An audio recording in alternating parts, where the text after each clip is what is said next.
Si je vous dis transition écologique, vous me répondez « Oh non, encore un gars qui va nous saouler avec ça ». Eh bien ouais, mais en même temps, c'est pas comme si le climat était en très grande forme en ce moment. On a besoin de développer nos sources d'énergie renouvelables. Et parmi toutes celles qui existent, il y en a une qui m'intéresse en particulier, les carburants d'origine végétale, ou les biocarburants. Ces carburants sont issus de la fermentation du sucre en alcool. Exactement comme pour la bière, oui. Ce qu'il nous faut donc, c'est une source de sucre renouvelable. Et ça tombe bien, on connaît une bonne molécule pour ça.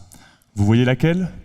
Je suis entièrement constitué de sucre, je suis complètement renouvelable, je suis la molécule la plus abondante sur Terre, on me trouve dans absolument toutes les plantes comme l'herbe ou le bois, je suis la cellulose.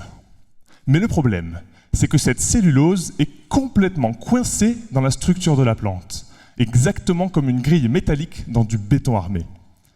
Pour la récupérer, on utilise différents types de traitements ou recettes, avec de super points communs. Ils sont mal connus, peu maîtrisés et coûtent très cher. Et mon travail, c'est de changer ça. Plus exactement, c'est de permettre aux industriels de trouver du premier coup la meilleure recette pour récupérer la cellulose. Alors, je me suis improvisé bûcheron. J'ai enfilé ma plus belle chemise à carreaux et je suis allé abattre un arbre. Planté pour la recherche, je vous rassure. Je l'ai ensuite découpé en tout petits morceaux que je suis venu faire cuire sous pression dans une grande cocotte minute avec de l'acide. Ouais, j'y suis pas allé de main morte. J'ai utilisé des conditions très précises de temps, de température et de quantité d'acide parmi l'infinité de combinaisons possibles, puis j'ai mesuré la cellulose récupérée pour chacune de ces conditions. Maintenant, retour au bureau.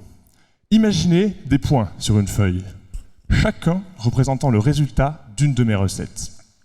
Mon travail a été de relier ces points entre eux grâce à tout un arsenal de formules mathématiques, un peu comme pour créer une carte. Et voilà, maintenant, il me suffit de la lire pour découvrir le résultat de toutes les autres recettes possibles et inimaginables. Je peux donc prédire la quantité de cellulose récupérée par une recette avant même de l'avoir faite. Ces cartes, on parle ici de modélisation mathématique, vont permettre aux industriels de définir précisément leurs propres recettes et ainsi d'éviter des essais aléatoires et donc des pertes de temps et d'argent.